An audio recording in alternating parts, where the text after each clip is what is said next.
इस विश्लेषण में स्वागत है। आज सीधे उस मुद्दे पर आते हैं जो इंटरनेशनल ट्रेड की दुनिया में सबसे बड़ा गेम चेंजर है, एक्सपोर्ट वर्किंग कैपिटल। हम इसकी पूरी कार्यप्रणाली और बारीकियों पर गहराई से रोशनी डालेंगे। आखिर गुड्स शिप होने से पहले फाइनेंस का ये पहिया घूमता कैसे है और इसके पीछे छुपे हुए अलग-अलग मैकेनिज्म्स क्या हैं? चलिए आज इस कॉम्प्लेक्स पजल को मिलकर सॉल्व करते हैं। ओके, तो आइए देखते हैं हमारा आज का सफर कैसा रहेगा। पहला, प्री शिपमेंट फाइनेंस के मुख्य विकल्प। दूसरा, ईपीसी बनाम पीएफसीएफ डायनामिक्स। तीसरा, बेंचमार्क रेट सिस्टम। चौथा, ग्लोबल और डोमेस्टिक बेंचमार्क्स। और पांचवा, स्प्रेड और फाइनल प्राइसिंग। भरोसा रखिए, ये सारे भारी भरकम टर्म्स और एक्रोनिम्स आज बिल्कुल आसान लगने वाले हैं।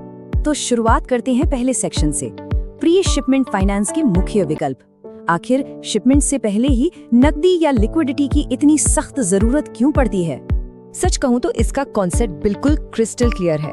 प्री शिपमेंट फाइनेंस किसी भी एक्सपोर्टर के लिए एकदम लाइफ ब्लड यानी जीवनदायिनी शक्ति के समान है।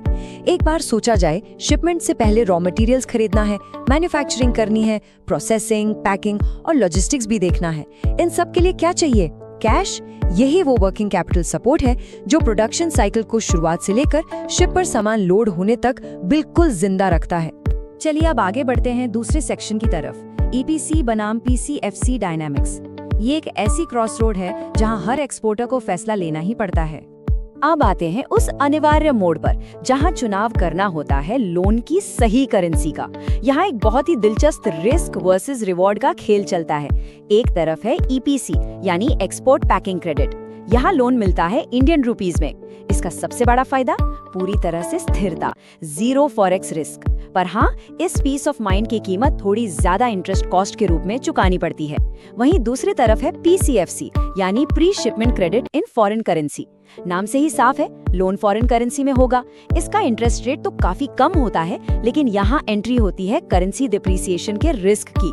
अगर फ्यूचर में रुपी गिर गया तो रीपेमेंट के टाइम अच्छा खासा नुकसान उठाना पड़ सकता है। अब बढ़ते हैं तीसरे सेक्शन पर, बेंचमार्क रेट सिस्टम। आखिर बैंक एक लोन की कीमत तय कैसे करते हैं? उसके एनाटॉमी को समझते हैं और ये बहुत ही शानदार तरीके से दर्शाता है कि इस पूरी प्रक्रिया का आधार क्या है। देखिए, किसी भी लोन का फाइनल इंटरेस्ट रेट बैंक ऐसे ही हवा में तय नहीं करते। इसे दो हिस्सों में बांट कर देखा जा सकता है। पहला है बेंचमार्क रेट, जिसे हम ग्लोबल मौसम या ग्लोबल वेदर की तरह देख सकते हैं। ये मार्केट पर निर्भर है और बदला नहीं जा सकता। और दूसरा हिस्सा है स्प्रेड, जो कि बैंक का अपना एक यूनिक फिंगरप्रिंट या पर्सनल मार्जिन है। इन्हीं दोनों को जोड़कर बनता है हमारा फाइनल इंटरेस्ट रेट। चलिए अब चौथे सेक्शन की तरफ चलते हैं, ग्लोबल और डोमेस्टिक बेंचमार्क्स।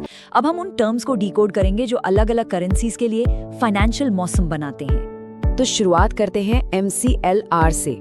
अगर लोन इंडियन रुपीज में है तो MCLR सबसे अहम स्टार्टिंग पॉइंट है। MCLR आखिर है क्या?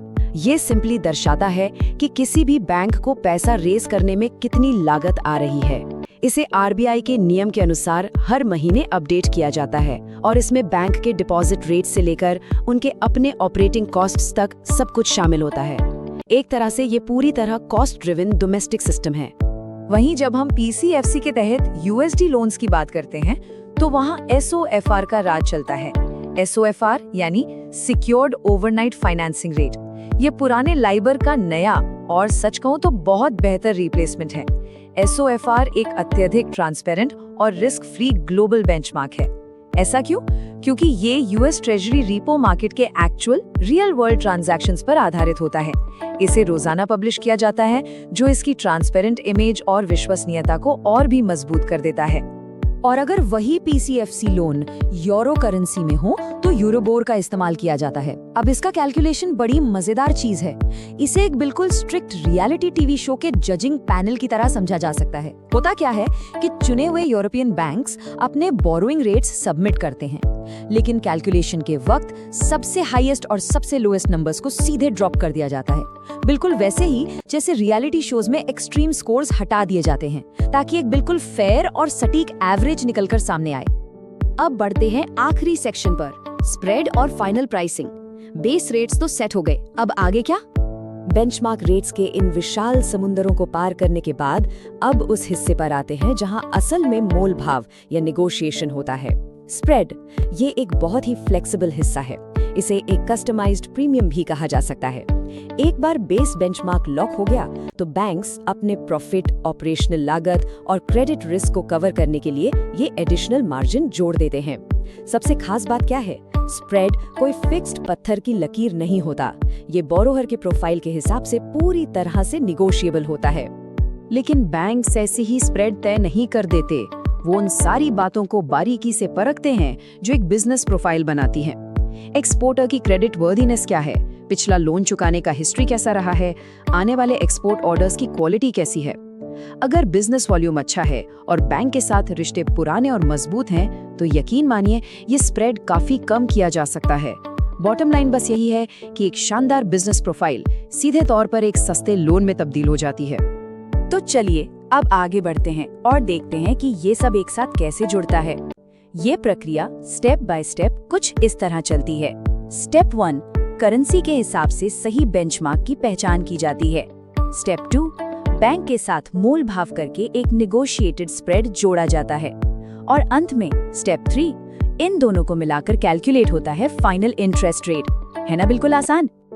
अब इस स्लाइड में जो सबसे दिलचस्प बात है, जरा उस पर गौर करते हैं। जब इन दोनों विकल्पों की आपस में तुलना होती है तो फर्क बिल्कुल साफ दिखता है। ईपीसी लोन में डोमेस्टिक MCLR 9% पर है, जिसमें 1% स्प्रेड मिलाकर फाइनल रेट 10% हो जाता है। लेकिन PCFC USD लोन में ग्लोबल SOFR रेट सिर्फ 5% है। थोड़ा ज्यादा स्प्रेड यानी 1.5% होने के बावजूद फाइनल रेट सिर्फ 6.5% ही बनता है।